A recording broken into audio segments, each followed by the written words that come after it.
Today we're going to be talking about rubrics and growth-based learning, but before we get started, we're just going to, just a heads up, we're going to be doing a short experiment today, so make sure that you have signed into the class or have logged into the class. There are computers up front if you'd like those, and then the instructions for logging in are also on the sheet under the first experiment. There is the login, so if you're online watching this, you can just pause it right here, get into the enroll code, and then you'll be able to get into the course as well. You'll be logged in as a student. And one more heads up, well, I'm just going to keep doing this until the end of the semester, but highlighting the Teaching and Learning Symposium is coming up January 9th, 2020, which, believe it or not, is just a few months away. And we'll be talking about this year, we'll be focused on achieving equity. If you want to learn more about it, it's at uwm.edu/teaching-learning-symposium, and registration is open until December 15th. So make sure you get yourself registered. Go today. All right. If you have questions today, any concerns in your in-house or your online, please feel free to reach out to Kathy Pinkowski. She'll be watching YouTube chat. And you can also contact her throughout the week at email pinkaus4@uwm, or give her a call too. She has a telephone in her office. Amazing. Technology. All right. Without further ado, we'll introduce today's speaker. Today, Christopher Wiley is going to be talking to us about Canvas rubrics for growth-based learning. Just a little background on Christopher. He earned his BFA in drawing here at Milwaukee, so go Panthers, and then his MFA in new genres at the San Francisco Art Institute. He has exhibited work both nationally and internationally, and has co-curated a national exhibit at the Villa Terrace Decorative Arts Museum here in Milwaukee.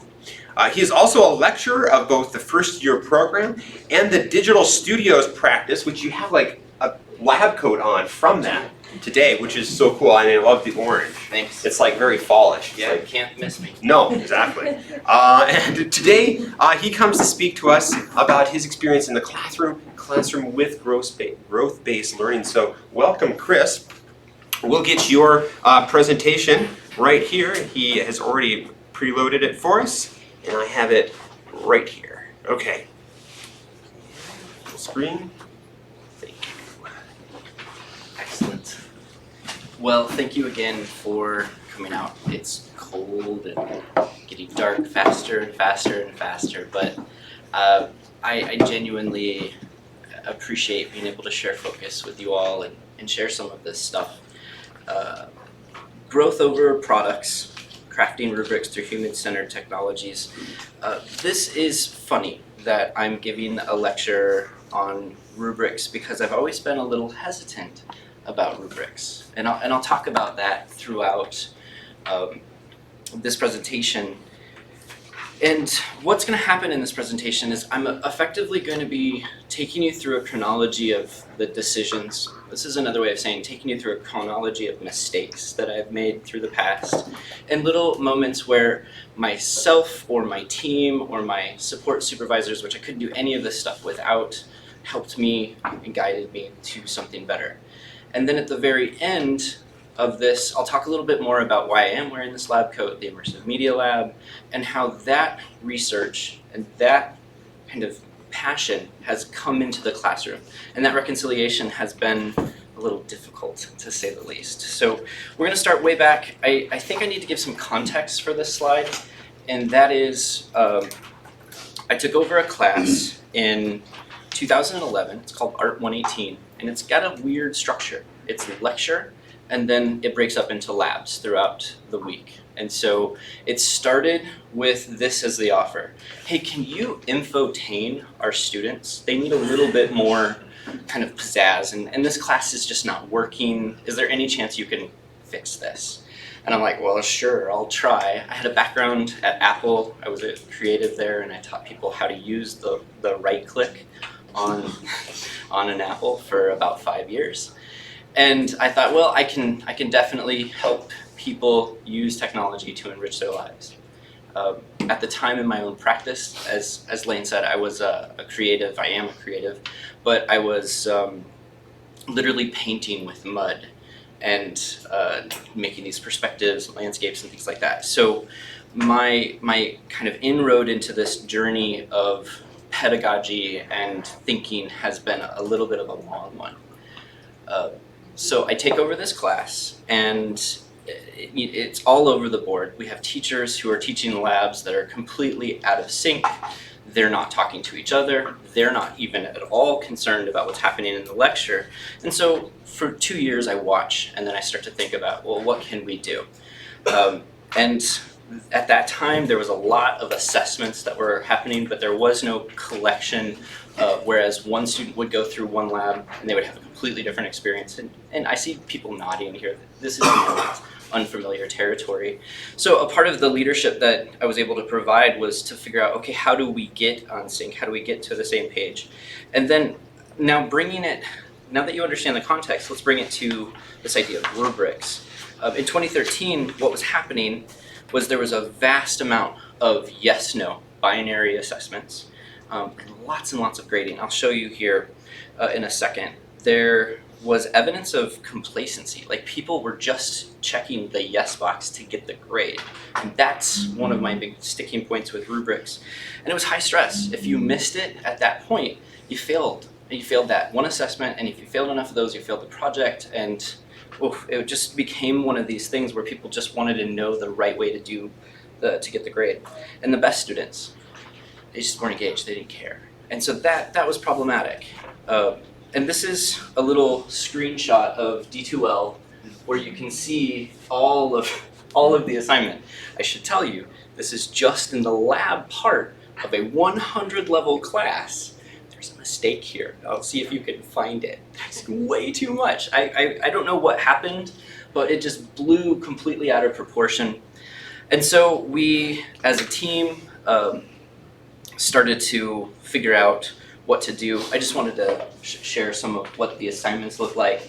Our rubrics were in the objectives, so this was the binary. Did you do this? Did you not do that? It's really obvious based on the file. Again, this is a creative class, so people are turning in Adobe Photoshop and Adobe Illustrator type projects. And so this was a rubric that I could find. I didn't even do rubrics for assignments at that point. I was just doing rubrics for like the projects. And so the quantifiables, there was no kind of clarity on what good versus strong looked like. It was just my version of a 3 versus my version of a 4. And that's problematic, I think. And so let's move on a couple years. 2017, we had fewer assessments, but they were still binary, still lots and lots of grading. And there was continued evidence. The same problems persisted of complacency, still high stress, you miss it and you fail, and the best students still were not really caring. They found their way, but they didn't really care about the grades. They didn't care about the structure. So I would have a student who was creating and being authentic, and they would not do well in the class, but they would make amazing work. And I think that is backwards, where the worst students who are just jumping through hoops are getting the best grades, and the students who are actually forming problems are not doing as well. That's a problem in the structure, right? And so in 2017, leading into the spring of 2018 semester, I'm scratching my head at a faculty meeting with my group, and I authentically asked, like, are we doing the right thing here? Is this the right structure? And I think on some level there was this impetus because I needed to change and I needed to foster that change, but I didn't have the words for it and I didn't know how to change. And I suspect you might have been there at some point in your teaching where like something else needs to happen. I just don't know where to go. And so this is what that rubric looked like. Still lots and lots of grading assessment points. These are what the assignments looked like at this point. We even had no pass items because these were the things that you had to learn in order to matriculate from that class to go into the major. Because students were just not learning, even though we were going through the projects. And this is what the rubrics look like. I think I took a CETL class and learned how to use rubrics, but I barely was was putting enough effort in, because you can see that it was just objective complete, objective missing, and when an objective was missing, this was all the feedback you got. And the thinking there, honestly, was let's have a conversation. Like, I'm not looking back and just like totally poo-pooing on my former self. There was logic, and I wanted the rubric to like establish a conversation, but it ultimately didn't, right? And when you've got 200 students, that's kind of hard to do. So, as I said before, 2017, 2018, what was happening was I was thinking about how do we change? What should we do differently? And I had read some books on teaming and leadership, and one of the things that one of the books had suggested is let's come up with a structure and agree upon the structure first in your team.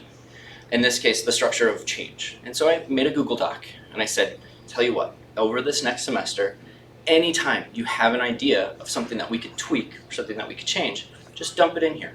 And sometime in the late spring, early summer, we'll look at this as a team and start to come up with what criteria we even want to create the change. And this is from the book Teaming.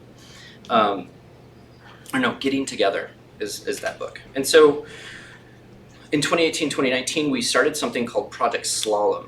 And I'll talk about that here in a second, but the rubrics changed, the interactions changed, and it was good for everybody. And it was, and I gotta be really honest with you, it's only worked because the whole team came together and everybody had a perspective. So we had a whole view. It wasn't me going, okay, as the coordinator of this program, here's how it's gonna be, right? I hadn't even been in the classroom for a couple semesters. I had been doing the lecture for the most part.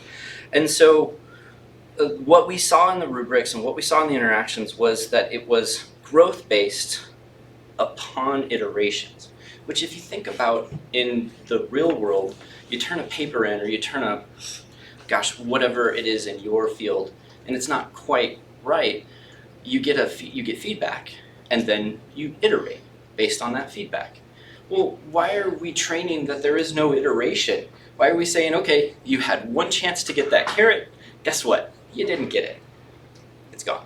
Right? And I think on some level, maybe you're not doing that, but on some level, that was my mentality, is like, look, this rubric it's kind of like this piece of paper.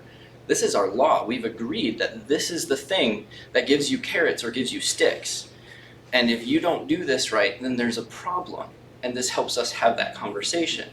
But instead of the rubric being that structure, it turned into a thing where our rubrics are now allowing students time to iterate. And so it's not you're getting an assessment every single time you put something in. It's you put something in, we have a conversation. You put something in, we have another conversation. You put something in, we finally give you an assessment, and that becomes yet another conversation. It's a little bit more work, and it created some different structure, but it's so much better for both us, the instructors, and the students. And here's why. There's far less grading. There's far less assessment points. You're not just like checking for every little thing. You're looking for growth over time. The next thing is there's evidence. You can actually see where, okay, in this state or this iteration, this happened. And then in the next iteration, this is happening. I can literally see the student's development. And from there, it's low stress. So a student has a bad week. We're human. We ebb and flow. And so they don't put as much effort in. They're just not present. The next week, better day. They're present. They have more effort. Better opportunities can happen. So if you miss it, you can just try it again. And then the best students really reacted favorably to this because now we're in their wheelhouse. They're not worried about the grade anyway. So I'll just show you a little bit more about Project Slalom. Project Slalom happened because in the fall of 2017, I thought we need to change. And in the spring of 2018, I went on a little ski trip.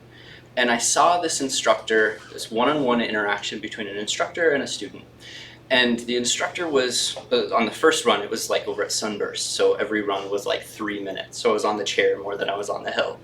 And I could literally watch this class happen over time. And as a teacher, I look for things that hail me. And this is one of those things that hailed me. And so the first ride up, I see the instructor pointed at all the ski equipment, kind of showing what things are. The next ride up, I see the instructor in the equipment modeling how to move and how to have your body. The third ride up, I see the instructor helping the student into the equipment. And then the fourth ride up, I see the instructor kind of pulling the student through the first turn. Now this was obviously an advanced class because they were going through slalom gates. I was still a kid, it's probably like 6 to 9. I don't know when they're bundled up, you can't really tell the age. So I see the instructor help the kid get through that first turn, showing all the body movements, pointing at all the things that they had addressed before. Now they're using them in practice.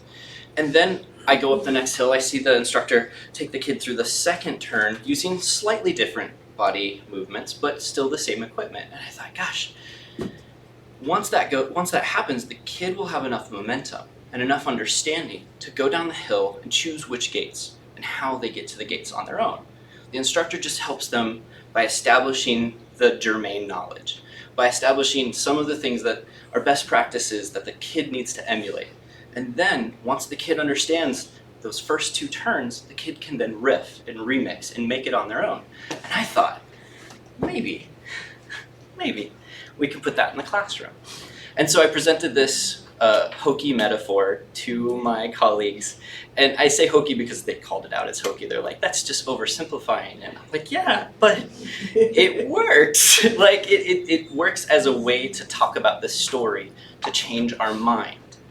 And so, again, as I had said, going back before, the instructors were throwing in a bunch of information into this document. And one of the things in this Getting Together book that it talked about was establishing what your criteria for change would be. Not just that you need change, but what is criterion for that change? Effectively, a rubric, right? And so what we were looking at is we wanted to maintain a similar calendar, establish change in the metrics, like what is the fundamental ideological, pedagogical stuff that we wanted to change. And we wanted to change accountability to reliability. And that's not in there, but that was a thing that we were using. And then we wanted to maintain the learning outcomes that we had already established. We're not throwing everything away. And then we wanted to emphasize skill and procedure over the assignments, right? Because it used to be all assignment, all rubric. And then finally, we wanted to promote synthesis. This is the yes and of learning. So I introduced one thing. Then we introduced the second thing. And how do you synthesize those two things? How do you create, from Daniel Kahneman, associative nodes so that they strengthen one another? And so we have these associative nodes that allow students to recall, and we're showing them in context again and again and always folding them together. Then from there, we wanted to reduce the grading time because the individuals who were grading in the labs were spending hours, literally hours, which, that happens. But at the same time, if you're spending hours on something that's not informative to the students, it's also not informative to you. It's so much fun. It is actually fun to look at growth over time and to see how these students are growing. That's a good experience for both parties here. Then the last thing is we wanted some authenticity. We really wanted to see if we could have students form problems instead of solve problems that we're presenting to them. There's an adage, I don't know where I got this, but don't assess what you don't want to see. Don't grade what you don't want to see. And I feel like a lot of grades, especially that extrinsic motivation of sticks and carrots, is about compliance and it's about problem solving. And I think there's a place for that. But I also think at the secondary level, before you get into the post-secondary level, you need to understand how to form problems. I think that's an important step. And so I'm in this nice little niche of you're a freshman through a senior. How can I start helping you form problems authentically and then give you a site and a space to grow through those problems that you're curious about? And so let's just look at what this rubric looks like. Are we doing on time? We're running, but it's okay. Just Okay, yeah. cool, sorry. Yeah, that's good. I'll speed up just a little bit. So we now see that we're putting the assignments together. So this rubric and this rubric have been combined into one thing. The remix combined, remediation, aesthetic combined, and they're having conversations throughout. And then there's a midterm and a final. And so there's just much fewer full-on assessment points, but a lot more of the conversations and the growth. And that's good for everybody. I will kind of just introduce where all this is coming from. Here's the assignments, and there's what the rubrics are looking like today. And now we have some quantifiable and qualitative assessments. I think there could be more here, but the thing that I really want to point out is we are utilizing our class time and some of the assignments to build off of one another. Things like the archive. This is where they find their initial ideas. They're using their own resources based on what they care about. We are promoting taking risks and synthesizing skill. So we want to see failure. We want to see students try, mess up, and grow. And we're actually putting that in the rubric. And I think this is something that I want to show you today. And then the last one is, how did they demonstrate growth through feedback? So we have these students interacting with each other. So they're communicating. They're communicating about their creativity. They're also using critical thinking to determine what parts of those communication that they actually want to establish, work with, what they want to negotiate with, and what they want to reject, and why. All of that's really important. And finally, they're collaborating, because in order to get that feedback, someone else has to actually share focus and look at what you've done and make sure that they're on the same page before they give that feedback. So all of that is for the good. I'm gonna just get to the next thing. We don't have time to go through all of these, but I do want to show you what some of the assignments look like. So this is using Adobe Spark. And in 2020, Adobe Spark and Canvas will be coming together. This is a little bit of a sneak. I was at Adobe Max and they talked about Canvas and Spark getting together. And Spark is used to share stories. And in this case, one of the researchers, or one of the teachers that I work with and researchers in the Immersive Media Lab was using this to pioneer a way to talk about classroom growth. And we can see the student kind of grow each time. We can see how the student is framing what they've done. The student wants to be a tattoo artist, so they're making their own logos. We can see where they're pulling their inspiration from. We can see the write-up, what they're doing to call a shot, and then finally what came from that. So we see growth over time here. And one of the things that I get to share with you, I think it's this window, is this student moved from one class to my class and is doing effectively the same thing. We're just using Spark. She got another page, and then once this loads, I can show you this growth over this semester too. And so this is all the students' work. This class moves to video and animation and audio, and so this is all that student's work. In this case, this is the inspirations that lead to this kind of work. And then we can see not only the product, but the product, where it came from, the different states of that product, where they're getting the idea to remix.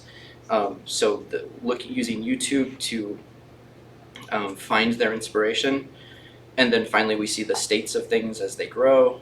And each week we're seeing an update, so I have the students talking about that. So it's really nice to essentially establish for the students a space where they can grow and they can share with each other, because they all see each other's Spark pages. They all use Canvas to comment on each other's Spark pages. And eventually they'll be able to use Canvas and Spark together to comment on each other's growth. So that makes it so that it's not about them being accountable to me, but now they're reliable to each other. And that is a big thing that's changed the classroom environments as well. So I'll come back here and make that full screen again. I think this is right, Kevin? Okay, and then I've already talked about these. So now the metrics, the things that I actually want to see my students move forward with, are these: creativity, critical thinking, communication, collaboration, and I add courage to those 4 C's. You might have heard of the 4 C's before, but courage, I think the idea of being authentic in a world that's full of the myth of photographic truth and the spectacle is a challenge when students don't even know what authenticity really means. And this is from Brené Brown, but the etymology of courage is to tell your story with your whole heart, which, we need more of that today. And so I'll just briefly talk about the Immersive Media Lab. I established the Immersive Media Lab back in 2017, and What this lab is, this is what the space looks like right now. It's magical. The students have made it. We have 10 researchers going at the moment.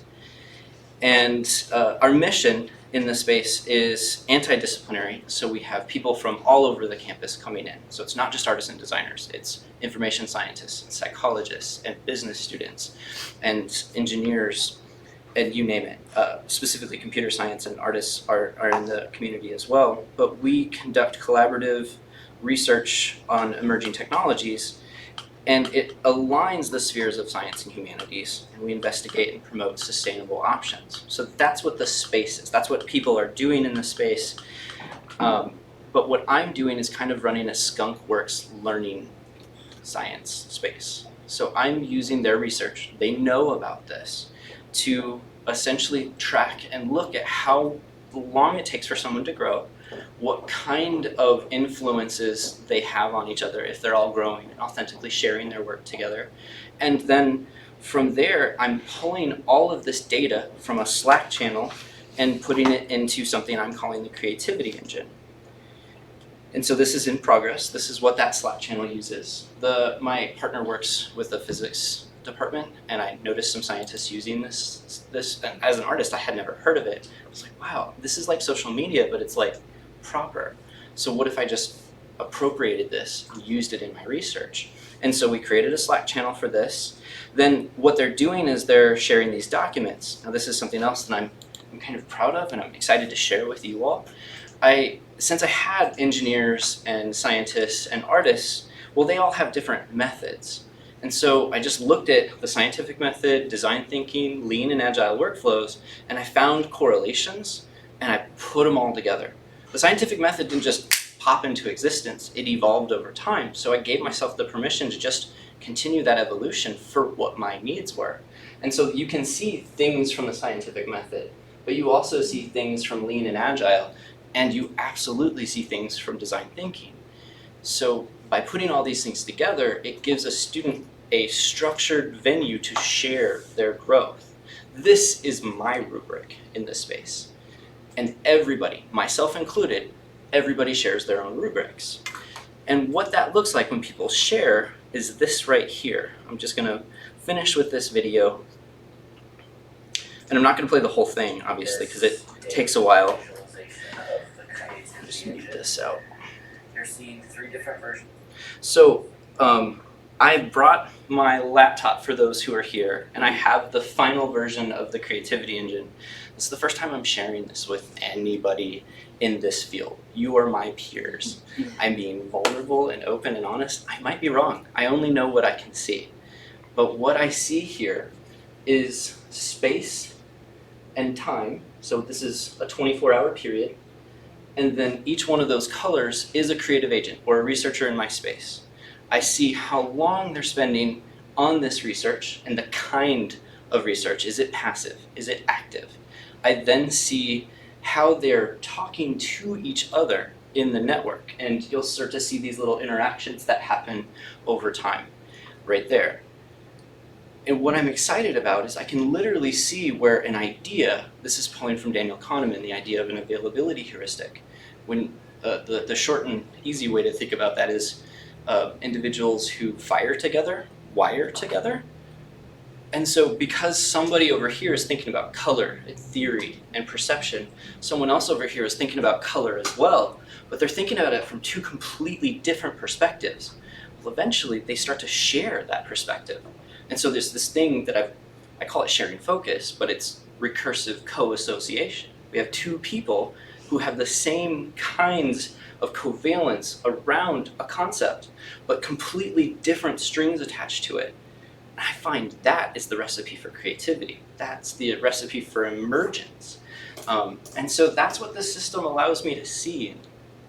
I'm really excited to share it with you all. And when you come over here, if you want, I can put you into the virtual reality and show you what's going on with that. But I think I went over my time. I'm really grateful for this time. I'll open it up to questions while this amazing shiny Las Vegas strip is on the screen. So yeah, Thank you for your attention, by the way. Yeah. I have a really basic Oh, what's up? question, but first I have to say it was really interesting to me that I thought it was DNA when you first brought it up. Okay, so let me just address that real fast before I get to you. I'm pulling from Richard Dawkins. The idea of a meme looks like a gene, right? Like he wanted memes and genes to sound like each other. And memes are these base behaviors. Well, an associative node is a substitution for a bunch of knowledge that is a base behavior. So I'm looking at a meme engine. That was on purpose. Okay, that's interesting. Yeah. So Okay. anyway, continue. So my very basic question is, towards the end here, you said, related to two kind of concepts or Mhm. things, you referred to lean and agile, and then I thought there was a second thing that was design something? Yeah, design I don't remember what thinking. that other, design thinking. Design thinking comes from Stanford's D School, and we have it here on campus. The Lubar Entrepreneurship Center is all about design thinking, and I was an innovation fellow last year and got a chance to work over there. And there's some really dynamic things that are coming out of that. The idea of creating businesses that are about social welfare rather than the benefit of the bottom line. I think that's a critical idea that word of entrepreneurship is changing, and it's changing focus here on campus. I'm really proud to have that here. But design thinking is a methodology that a lot of creatives from the arts tend to use. Thank you. Yes, thank you. Yeah, I also have like a comment or two. Yeah, please. Some questions. First of all, thank you so much. This is very exciting. Cool. The graphic is really beautiful. I can't wait to show you. Creativity is like, That's awesome. I mean, the images resonate with like the feeling of creativity for me. Yeah, great. The image also reminds me of, so as a geographer, it reminds me a little bit of some of the images that you totally disagree with, fellow geographer here, of what Hagerstrand calls time geographies, where he does this thing of mapping, having people map where they go over time, Yes. except for this isn't mapping in like body space, as you Right. will, as it will, but or corporeal space or something like that. It's mapping in this idea space, which is really interesting. Mhm. But I like the over timeness and the ideas Sure. coming together. So some of my questions are, Daniel Kahneman, how do you spell his name? Yes. The book Teaming, can you say more about that Yeah, book? so Daniel Kahneman wrote many things. He's like a Kahnaman.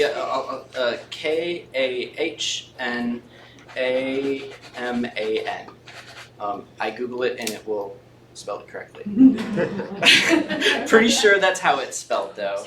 But he's a multi-recipient of the Nobel in psychology, and essentially a lot of his stuff, when I read this book, Thinking Fast and Slow, which is all about priming and like priming effects of psychology and some of the there's just so much there. It's life's work essentially, in layman's terms.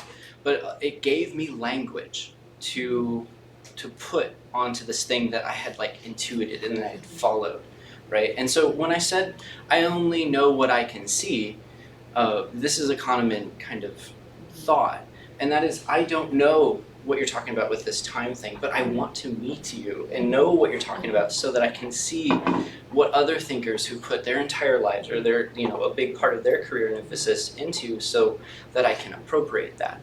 I want to say, we started this whole talk about me being a creative, and that training has allowed me to do this. As I navigate the world, I see things that I want to appropriate, remix, and that allows me to transform those systems and spaces that I go into. That was the permission that I was given as an artist, and I do that with visual things. But now what I'm doing is I'm doing it with abstractions because I'm looking for metaphors to appropriate and put into here. So it's just a kind of vision of my practice. So anyway, I want to know more about that author that you were talking about too, and maybe other people do. So what's the research? Hagerstrand is his Hagerstrand? last name. Okay. Hagerstrand. Yeah. It may have an umlaut over it, I can't remember. Yeah. Google And will help. what he calls it is time geography. Time geography. Time geography. That sounds And it's a couple of amazing. decades old, and geographers don't really do that much with it anymore because he was very it was very about empirical, getting people to write, to journal their daily lives and, I mean, some people still use it for various things, but there are different ways. I feel like there's still like lots of things that you can do Sure. with it. You know, I think so too. And what's interesting about this, you're seeing this flat and it's a video, but you go in and there's like almost a soma aesthetic around the movements that you make to get through this information. And so now the information that I'm learning and I'm looking at has a place to it. And so it's like remembering where I put my favorite cup versus where I put my favorite plate and the relationship between my cup and my plate. This is, I don't want to like overhype this, but it's changing the way that I think because it's making concrete this virtual knowledge and how the virtual knowledge associates with other knowledge. And I think once this gets into the world and we start having other students start to think this way, it's going to change them too.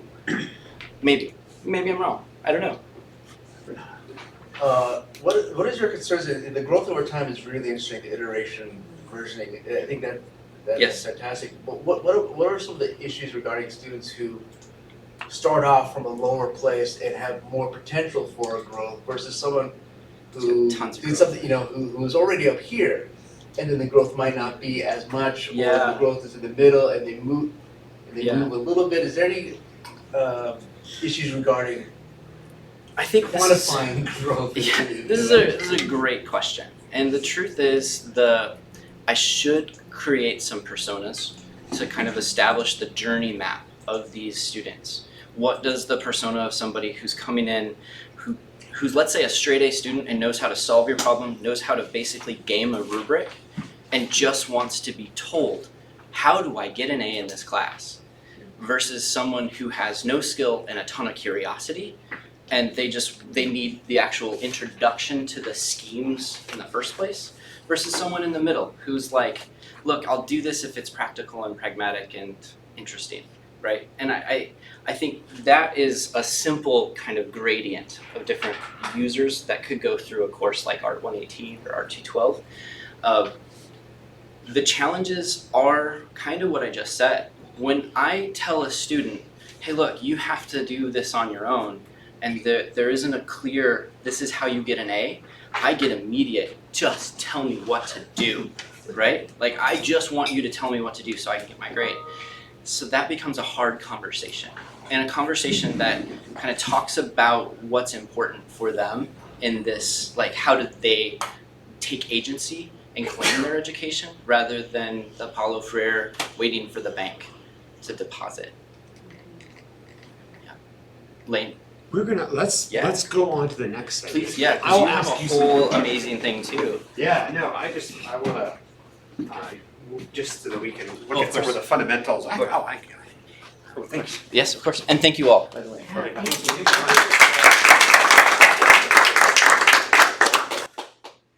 I always love watching. It's just fun watching that thing go. It's fun being inside it. Oh, yeah, exactly.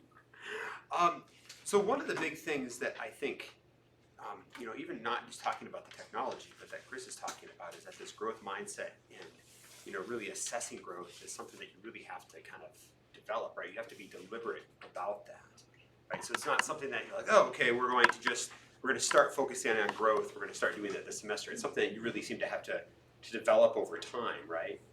Yeah. So it's one of those really helping students see how they move through the course and how it really needs to make a readjustment of how that course is. So it's not just about we're going to build a better rubric. It's really structuring that course differently, right? If I may, one more thing. Yeah, is yeah. It changes my relationship to the students. I used to know the questions that they would ask before they would even ask them, because it was a ride on rails. Now they're like, hey, I'm looking into X, and I don't know anything about X. So now they are presenting information to me, and it becomes a much more of a relationship, Right. which is interesting that my role is changing in the classroom. Yeah. So it's not so much that you're telling them this is art, and I'm going to show you this is Adobe Spark, and Adobe Spark can be used for this. It seems to be more it's collaborative, a guide on the side versus a sage on the stage sort of mentality. Give them enough domain knowledge and give them the opportunity to find their interest in that, then step back and help. Just if they stagnate, okay, now what? If they fail, okay, now what? If they succeed, okay, now what? but you're always there. But I'm always Always giving them that energy of, okay, now what? Yeah. One other thing I was curious about, you had these, you're talking about how you kind of had different assignments, you have lots of different assignments, and then you started to combine them. Yeah. Right? Yeah. And they were in dialogue with each other, you were mentioning. I was curious on the rubric then, how did that look? So did you have this, and I thought this was interesting, you have everyone, this is full on points, right? Yeah, Is this like, do you use this rubric, like they turn in the assignment multiple times, and then they start out and they're like kind of all over the place because they didn't hit everything, but then as you have them reiterate, you're coming back to that same rubric, and then they start moving towards this, the full points. Can you just talk about how that rubric works? I'll level with you. I think what you just presented is a better way forward, and maybe some of the lab instructors do it, but what I tend to do is I have the rubric up as a conversation piece Sure. when students are grouping up into their small groups to talk about each other's work. And so this becomes the kind of guide or the barrier or boundaries. And there's some things in that rubric that we just simply hadn't covered yet in the class. And so Sure. they know, we'll get there. Okay. We ain't there yet. And so they're looking at the rubric throughout time. But one of the main things here is, and maybe this addresses what you were saying earlier, is what if somebody just doesn't turn stuff in, Right. or they turn in the last one and they didn't get the first three? That becomes a real problem for this whole structure. Right. And so the making it so that it's not me who's telling them that you need to turn something in, but they now have 3 or 4 other humans in the class that are going through this process together. They have to have that conversation. Otherwise, they've got 6 or 8 pairs of eyes looking at them, going like, "Hey, what's up, Rachel? Like, why aren't you working? What can we do to help?" And Right. that's a conversation I literally don't even have to have because they're reliable to each other, not accountable to me. So it's not so much just the growth mindset. There's a rubric. It's really you've to redesign that course around more of like a group project or a group mentality, Right. where you're accountable not towards the instructor but really towards Right. your fellow students that you're making work. You're working on different projects, but you're kind of showing each other's growth over time to each other, not just one person. Correct. Sarah. So how do you decide who's gonna be in the group? Sure. I've played that a couple different ways. I've had the students do icebreakers where they identify who the people in the room is that they want to hang out with. I've had students just based on where they're sitting. I've done the 1 through 4 thing. And ultimately, once the students are in the group, it doesn't matter how the group forms, I have them play a collaborative game. And not a game where they're competing with each other, but that collaborative game helps them see each other as like empathetic creative agents rather than competition, right? And this is coming from some research that I had heard on NPR on our way home about like sharing pain. Right. And they saw that if people played just 5 minutes of Rock Band as a collaborative team, they then stopped seeing that person as the other and started seeing that person as a collaborative agent. And I was like, well, let's use that. Again, it's that appropriation thing. And once I start having them play that collaborative game, which seems like it's a waste of time in a curriculum, oh my goodness, the culture is just beautiful. Now they don't need me, they laugh, I have to cut across them to get a word in, which is awesome. It's not crickets in the classroom. And so this is one of the things that kind of eliminates the how do you organize. It just goes right into, now that you're organized, how do we team? And do you have the same students semester after semester? Or is it like, how That's a good does it question. work in your curriculum? Sometimes I will get the same students, sometimes I'll get the students who know the benefit of this system, and they kind of bring everybody in like, don't worry, this is gonna be cool, you're gonna like this. It makes me feel really good to hear that, but often with the first year freshmen in that 118 class, it's a brand new, like this is a whole system, and if they're a senior getting their GER credit, they're like, what in the heck is going on? I just want this easy class, and now I have to like think and work, what the heck? And that's also lovely because they get it's got a lot of value to it. So Thank you. Sarah. Yeah, hey, Kristen, did you have a question, Marilyn? I Maybe just, you're at it first. in the beginning, when you spoke about those students that some weeks they're on, others are not, life happens. We don't know what's going on behind the scenes. I get a feeling that would really address that as well. Even ourselves, when we come and we're not always on our game that day, and maybe the next week we are, so that if we're in that collaborative, creative welcoming Yeah. environment, Yeah. it'll give us a chance to like catch up on the rubric and improve to show that.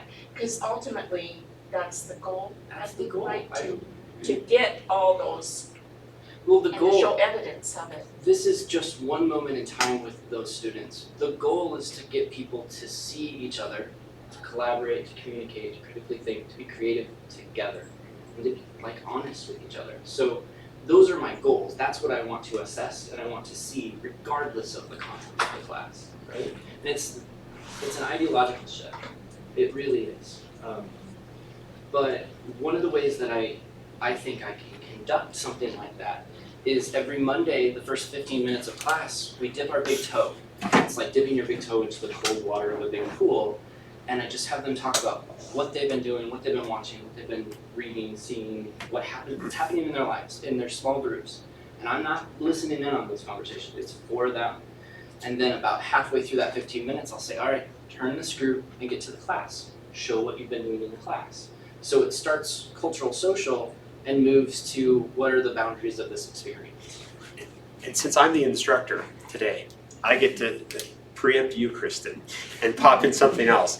This is really an interesting aspect of the teaching as well, is that it's, really thinking about how do we do this in our course. We are often, the thing I always get to when we talk about, we want to focus on growth mindset, we want to focus on skills, we want to focus on empathy, we want to focus on group work.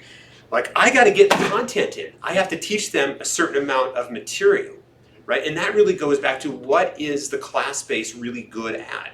Why is a student going to our class versus just looking this all up on Wikipedia, right? Right there, that's important. Because they can do most of this stuff online, but that collaboration, the interaction, learning the skills, getting that feedback from 6 pairs of eyes in a group every week, it's hard to replicate that online, right? And that when we try to make discussions, it's always about online discussions are the worst, whereas you can't replicate that face-to-face as easy. And I think that goes back to really thinking about doing this isn't just about a rubric, which I feel like I misled everyone this week. Well, I feel But- like I started with that, like, I'm not sure about reviews. Exactly. But it's really- This conversation started. It's changing your course mindset of like, what am I going to do in the class and how I'm going to extend that learning outside the class? What is the best use of its space versus what can they be doing at home? And I think that's a really great question to be having with yourself, because you want to get that content, but they can get that content in a book. They can get that content through a short lecture that you give or a YouTube lecture that you give, and then they come back and we discuss that. We talk about that. And then that's where the learning takes place, because you're reinforcing all that content you absorb, but now you're interacting with that content, you're creating with that content, and you're going to remember much more of that material and the skills later on. Kristen, now you get to go. I'm sorry to interrupt you. So, I'm just wondering how you're assessing the growth, if they're, are they handing in, what are they handing in? When Sure. that one big assignment hits, are they Right. handing in, oh, here was my first, my second, my third, or Right. the final, yeah? Yeah, it is Okay. that. It is Okay, that. great. So there's 2 things that are happening here. In the 118 class, the freshman level class, we are actually assessing the original content. So we're looking at the Photoshop document or Illustrator document. So we open it up on our own machines and then we verify that they've gone through these steps and these processes. In the 200 level class that is built similarly to this that I teach, I'm not so much concerned about that. I'll take a screenshot. As long as they're getting to the information, I have them frame in their smart pages, what are they doing to grow? What does this iteration look like? So in this week, at 4:09, I was doing this, and at 4:17, I was doing this, and this is why, because I got this feedback, and like this feedback, but I really like this feedback. And so they're sort of journaling about that, or? Correct, like they're establishing what their growth is, so they see the value of that, and then they're also sharing how those 6 pairs of eyes have influenced them. And there's no substitute for that benefit of getting people who are paying attention and are going through the same thing. But I guess I'm wondering more about how that 100 level class, because Yeah, that's where it's set up, so and sort of each, how it's yeah, set each one of those documents has a, well, this is still D2L, we actually need to talk to CETL about taking 200 students into Canvas and bringing these things over there, but right now it's Dropboxes that have a deadline on them. And that's so we can cull the content, and then we're also doing a smart page so that students can describe with each other what's happening. It's a bit more work, but it's really beneficial. But then the early submissions are not graded, they Oh, they're- include it, they submit it, but those Right. aren't graded, the final one is So, graded yeah. in relation to what you see Thank for you, the yeah, first so there's version. gonna be like a moment where the instructor sits down, downloads 4 files, open all 4 up, and they From see the them same- delineated by date, and they literally click through, and on that last file, that's what they're actually assessing. They see the growth over time, right? Which is really great, because now you're not grading 4 different iterations, you're seeing the growth, and you're grading one of the current state. It's not even the final state usually. So, yeah, thank you for asking that specific question. So I actually have 2 questions. Yeah. One is the Spark, is that synchronous, they're all on Spark together? Cause the way you described at 4:09 I did this, at 4:17 I had made this connection based on feedback. Yeah. So there's like specific times, like class time when they're supposed to be doing this? So at what I've done for Spark is in Canvas, I'll do a discussion post. And that discussion post outlines, we're looking for about 4 hours, sometimes it's less, sometimes it's more, sometimes much more, of work on your own outside of the classroom as you can. We would like you to talk about when and what you did and give us some visual information. And each student has their own Spark page. And what they do is they reply to that graded discussion with their Spark page. Now they're threaded discussions, so students can look at each other's Spark pages and comment in time, but sometimes I'll even use that in the classroom. And we'll say, all right, everybody look at each other's Spark page in the group, make comments, and you can come back to it. So that is that. So it's individual pages where there's some guidelines on the discussion, in the discussion post that they're putting into their Spark page. So that's that. And your second question, can you remind me? Well, Well. I I like that start. I'm a little nervous now. I am gonna have to interrupt you actually. I teach graduate and like a Oh, yes. 20-page final project, and I do it iterative where it builds up to the final. But if I was to hold off doing the rubric until I had all of that, I'd kill myself.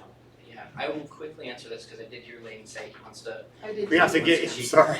teach. I will say this, I am working with the cohort that I have, which is undergrad. And so specifically early level undergrad, this really works for them. I am not one of those people that says that this system is gonna work everywhere. Yeah. This system works pretty well for me, but I suspect there's a thing or two that you could appropriate.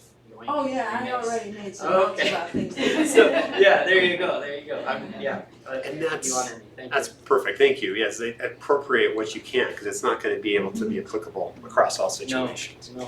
Especially since, I just wanna talk about some of the nuts and bolts. This is a rubric in D2L. It's not gonna work the same in Canvas, especially with the headers, that he really focuses in on kind of a topical header on the top, and then kind of a rubric component underneath, like kind of touching, going on each one. It's not gonna work exactly the same. Okay.